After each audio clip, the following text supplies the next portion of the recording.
ছোট ছেলে কিন্তু অলরেডি লকআপে ঢুকাই রাখছে। আপনি যদি স্বীকার না করেন, বিষয়গুলো যদি স্বীকার না করেন, তাইলে কিন্তু অন্যরকম পরিস্থিতি যাবে। মুফতি মহিবুল্লাহ মিয়াজের বড় ছেলে মোহাম্মদ আব্দুল্লাহ, আব্বু মামলা করার 48 ঘন্টা পর 72 ঘন্টা চলমান থাকা অবস্থায়, 72 ঘন্টার ভিতরে যাওয়া অবস্থায় আব্বু হঠাৎ আমার কাছে ফোন আসছিল, তোমার আব্বু, তুমি সহ তোমার আব্বু ডিসি স্যার আসছে, স্যারের সাথে কথা বল। তো ওনাদের কথা অনুসারে 3টা গাড়ি আসছে, 3টা গাড়িতে আব্বু গেছে। সামনে একটা গাড়ি ছিল, পিছে একটা গাড়ি ছিল, আব্বু ছিল মাঝখানে। তো আমরা গেলাম। যাওয়ার কিছুক্ষণের ভিতরে দেখলাম যে এলাকাবাসী, তারপর আমাদের মসজিদ কমিটির একজন সহ আরো অনেকে উপস্থিত। আমি বিষয়টা আমার কাছে অন্যরকম মনে হয়েছিল। তারপরও ভাবলাম যে হয়তো কোনো বিষয় নিয়ে আলোচনা হবে, নতুন আবার কোনো বিষয় নিয়ে আলোচনা হবে, এই জন্য আমরা গেছি। তো ওইখানে বিভিন্ন সিসি ক্যামেরা ফুটেজ, তারপরে না আব্বু নিজে থেকেই গুম হয়েছে, গুম হওয়ার মতো নাটক নাকি করছে, এইসব বিষয় সম্পর্কে ওইখানে দেখানো হয়েছে। দেখানোর পর আব্বুর কাছ থেকে বিষয়টা জানার জন্য বলতেছে যে আপনি বলেন, বললে আমরা বিষয়টা ক্লিয়ার হয়ে যাবে, আসলে ঘটনাটা কি হয়েছে। তো বিষয়টা সম্পর্কে ওনারা জিজ্ঞাসাবাদ করার জন্য করছে কি, আমাদের এলাকাবাসী যারা ছিল তাদের সবাইকে বের করে দিয়েছে। বের করে দেওয়ার কিছুক্ষণের ভিতরেই আমার ছোট ভাই ওর ফোন, আমার ছোট ভাই মোহাম্মদুল্লাহ, ওর ফোনটা সিজ করে নিছে, নিয়ে দেখতেছে এবং ওনারা বলতেছে যে ও তো জঙ্গি বা অন্য কোনো সংগঠনের সাথে জড়িত, এরকম কিছু। তো ওর একটু বিষয়টা খতিয়ে দেখা দরকার। ওর ফোনটা নিয়ে গেছে, নিয়ে যায় ওরে করলো কি, মোবাইলটা নিয়ে আস্তে ওরে দোতলায় নিয়ে লকআপে উঠায় রাখলো, লকআপে ঢুকায় রাখলো। আমি তখন ওসি স্যারের রুমে আছি, আমার সামনে আব্বু আছে, এই দুজনই আছি, আর বাকি যারা আছে তারা সবাই পুলিশ অফিসার ছিল। তো এক পর্যায়ে বিভিন্ন ধরনের একটু ভয়ের মতন দেখানো হয়েছে। দেখেন, আপনার ছোট ছেলে কিন্তু অলরেডি লকআপে ঢুকাই রাখছে। আপনি যদি স্বীকার না করেন, বিষয়গুলো যদি স্বীকার না করেন, তাইলে কিন্তু অন্যরকম পরিস্থিতি যাবে।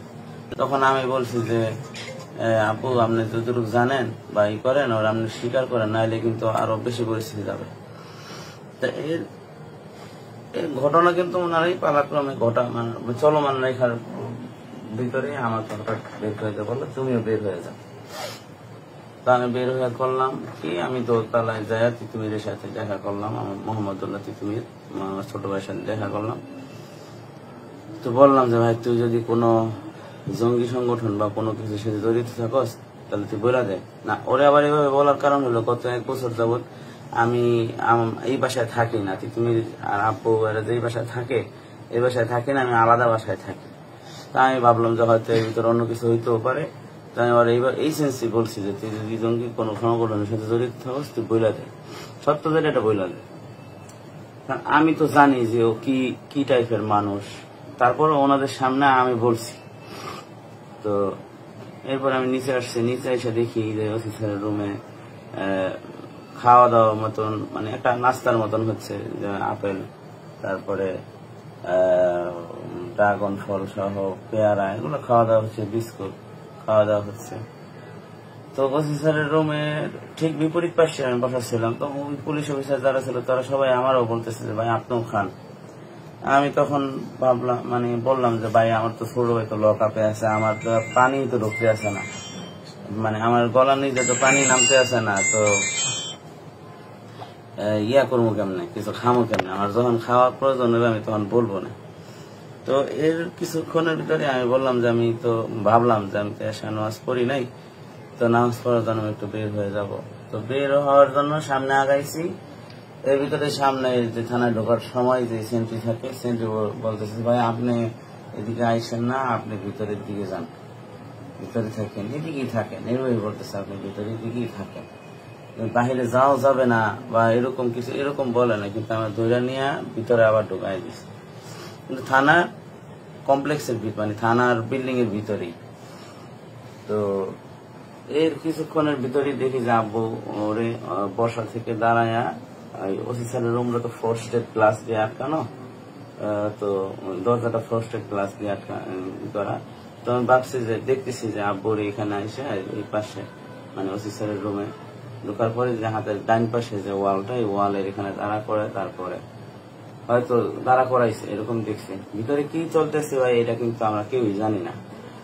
এতক্ষণ ছিল কারা, এলাকাবাসী। এরপরে ছিলাম তিতুমির, আমি, মানে আমার ছোট ভাই, আমি আর আব্বু। এরপরে আমি আর আব্বু, এখন শুধু আব্বু, এছাড়া আর কেউ ছিল না। তো যতক্ষণ পর্যন্ত আমার সাথে ছিলামই করলাম, তখন পর্যন্ত কিন্তু আব্বুর আগের পূর্বের বক্তব্যই কিন্তু অটল ছিল। কিন্তু যখন আমরা বের হইলাম তারপর থেকে আব্বু অন্যরকম বক্তব্য দেওয়া হয়েছে। আপনারা এটাই মিডিয়াতে দেখতেছেন। আর এটা দেখলে স্বাভাবিকভাবেই বোঝা যায় যে আসলে ওনার কেউর চেহারা, বডি ল্যাঙ্গুয়েজ দেখলে বোঝা যায় এখানে কোনো চাপ বা কোনো কিছু প্রয়োগ হয়েছে কিনা। এটা আমার সে যারা দেখছেন তারাই ভালো বলতে পারবেন। তো এরপরে আমাদেরকে বাহির থেকে আমাদের জন্য খিচুড়ি আর গরুগ্রস্ত খিচুড়ি আনা হলো। আমাদেরকে, আমারে, আব্বুরে আর তিতুমিরে একটা রুমের ভিতরে দোতলায় কোন এক অফিসারের রুমে রাখা হলো। এবং অফিসারের রুমে রাখার পরে খাওয়া দাওয়া করলাম। খাওয়া দাওয়া রাত্রে তখন সম্ভবত 3টা, 3:30 এরকম বাজে। তো 4টার মতো, 3টা, 3:30 বা 4টার মতো এরকম বাজে। তো খাওয়া দাওয়ার পরে বাতি বন্ধ করতে, ঘুমানোর সময় বাতি বন্ধ করবো, বাতি বন্ধ করতে দেয় না, না বাতি বন্ধ করা যাবে না। তো এর ভিতরে দেখে আমাদের রুমের ভিতরে একজন পুলিশ অফিসার রুমের ভিতরে চেয়ারের উপরে বসে বসে উনি আমাদের পাহারা দিচ্ছে, আবার বাহিরে আরেকজন পাহারা দিচ্ছে। মানে অবস্থাটা এমন হয়েছে যে রানিং অবস্থা, মানে এই অবস্থায় যেন আমরা 3জন যে কোনো বিষয় নিয়ে আলাপ আলোচনা করবো বা কথা বলবো, ওইটারও সুযোগ ওইরকম, মানে পরিবেশটা ওইরকম ছিল না। তো সকাল হয়েছে, সকাল হওয়ার পর আব্বুর জন্য নাস্তা আনা হয়েছে। নাস্তা নেওয়ার প্রায় 1.5 ঘন্টা পরে আব্বুরে নাস্তা দেওয়া হয়েছিল। বলতেছে যে অনুমতি নিয়ে তারপর নাস্তা দিতে হবে, এরকম বলতেছিল। যাই হোক, হয়তো ওনাদের থানায় অনুমতি নিয়ে নাস্তা দিয়ে দেওয়া লাগে, এরকম কিছু। তারপরে কিছুক্ষণের ভিতরেই আমাদের তদন্তকারী কর্মকর্তা স্যার উনি আসলেন। আসার পরে বললেন যে কোর্টে যেতে হবে। পরে এটা সিএনজি নিয়ে আসলাম, কোর্টে গেলাম। কোর্টে আব্বুর বক্তব্য নিল। কোর্ট থেকে থানায় আসলাম, থানা থেকে আমার বাসায় এসে বাসায় আমাদের জিম্মায় রেখে চলে গেছি। তো কোর্টে যাওয়ার পরে আমি আমার যেই অফিসার ছিলেন, আমার মামলার যে আইন ছিলেন, ওই স্যারের আমি জিজ্ঞেস করলাম, স্যার এটা বিষয়টা কিরকম হইতে পারে? আমি তো জানি না কি হতে পারে, আপনাদের যেটা অভিজ্ঞতা আছে বা বলেন কি হতে পারে। এখান থেকে হয়তো আদালত হয়তো রিমান্ডও নিতে পারে, অথবা আরো অধিকতর জিজ্ঞাসাবাদের জন্য যে কোনো পদক্ষেপ নিতে পারে, অথবা বাসায় পাঠিয়ে দিতে পারে। তবে আমার মনে হয় তোমার আবুর হয়তো বাসায় পাঠিয়ে দেওয়ার সম্ভাবনা আছে, এরকম বলছে। তো আমি ওইরকম সম্ভাবনার উপরেই মোটামুটি একটা রেখা পরে আমি থেকে পরে তো থানায় আসে পরে বাসায় দিয়ে গেলাম। তো আপনারা তো জানেন বা দেখছেন, চিঠির ভিতরে ভাষ্য অনুসারে লেখা ছিল কামরূপ কামাখ্যা থেকে করা হইতেছে। তো এক সময় এমন পর্যায়ে যাবে যখন পাগল হয়ে রাস্তায় দৌড়ানো হবে। তো এইটাই গতকালকে ঘটছে। তারপরে যে কোনো ভাবে আবার নিয়ে আসছে। আগের বাবা, আপনার বাবার প্রথম বক্তব্যের সাথে এটা সাংঘর্ষিক ছিল, এটা কেন দিল? এইটা ডিসি হলো আগের বক্তব্য আর পরের বক্তব্য কিন্তু এক না। আগে বলছিল যে আমার অ্যাম্বুলেন্স করে নিয়ে যায়, আমার এই কাজ করছে, মানে ওনার সাথে যে ঘটনাগুলো করছে এটা বলছে। কিন্তু যখন আমরা আলাদা হয়ে গেলাম, মানে আমাদেরকে একটু টেকনিক্যাল ভাবে আলাদা হয়ে গেছে, করার পরে আমরা বুঝতে পারছি যে হ্যাঁ এই এখানে কিছু একটা তো হয়েছে। না হইলে একটা মানুষ মাত্র এই কথা বলছে, আবার এরকম কথা বলতেছে। বাবা কি 70 বছর যেখানে কোনদিন মানে এই ধরনের কোনো পাগলামি বা পাগলামি বা উল্টা পাল্টা কোনো সময় কোনো কিছু করে নাই বা করে নাই। তো ওই আবার বলতেছে যে মাঝে মাঝে ইদানিং নাকি আব্বু অন্যরকম কথা বলে জুমার বয়ানের ভিতরে। আসলে জুমার বয়ানের ভিতরে অন্যরকম কথা বলে এরকম কোন রেকর্ড নাই। হ্যাঁ, হইতে পারে জুমার বয়ানের ভিতরে অন্যরকম বলে এরকম কোন রেকর্ড না, হইতে পারে জুমার বয়ানটা একটু দেরি হয়, এতটুকু, এছাড়া বেশি কিছু না। ভিডিও ক্লিপের ভিতরে যে ছবি দেখাচ্ছে, এই ভিডিও ক্লিপের ভিতরে তো উনি না। দেখেন, প্রথম ভিডিও ক্লিপে যে আব্বু হাইটা যাইতেছে এটা ছিল স্পষ্ট, কিন্তু পরবর্তী গুলা কিন্তু অনেকটা অস্পষ্ট, কিন্তু অপরটা অনেকটা ওইরকম। এখন মাস্ক পরা ব্যক্তি, তারপরে আবার আরেকটা ভিডিও দেখলাম যে সেম আব্বুর মতনই উঁচা লম্বা, চেহারার মানে কালারও এক না, হাঁটাও অনেকটা মানে হাঁটা তো একই না। তাহলে এটা কিভাবে ক্যামেরার ফুটেজের উপরে আন্দাজ অনুমান ভিত্তিতেই করছে। আবার দেখেন, ওনারা বলতেছে যে আব্বু গাজীপুর থেকে গাবতলী গেছে, গাবতলী যায় বাসের টিকিট কেটে পরে গেছে। আবার ওনারাই বলতেছে ও গাজীপুর থেকে গাবতলী গেছে, গাবতলী বাসের টিকিট কাটছে, ওই মেসেজ আব্বুর মোবাইলে আসছে। আব্বু আবার মনিরুল ইসলাম নাকি নামের লোক, ওনারা এই মেসেজ ফরওয়ার্ড করছে। আবার ওনারাই বলতেছে যে গাজীপুর থেকে গাবতলী যাওয়ার পথে আব্বুর মোবাইলটা পকেট থেকে কেউ নিয়ে গেছে। তাহলে বিষয়টা কিরকম হয়ে গেল? ওনারা বলতেছে গাজীপুর থেকে গাবতলী যাওয়ার পথে মোবাইল নিয়ে গেছে, আবার বলতেছে গাবতলীতে মেসেজটা আবার আরেকজনের ফরওয়ার্ড করছে।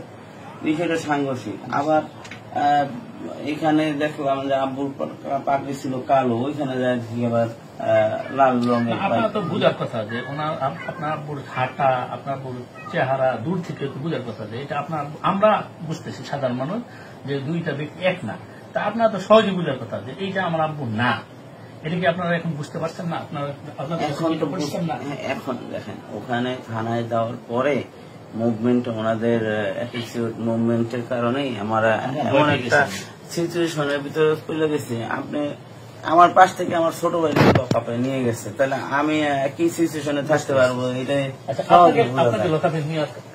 আচ্ছা, এবার আমি বলি, আমি হচ্ছি মোহাম্মদুল্লাহ, মুফতি মহিবুল্লাহ মিয়াজি সাহেবের ছোট ছেলে। আব্বুকে এই যে ভাই বললো যে যেভাবে হোক ওনাকে থানা নিয়ে যাওয়া হলো, আব্বু এমন একটা পর্যায়ে ছিল যে কথা বলার মতো পর্যায়ে ছিলেন।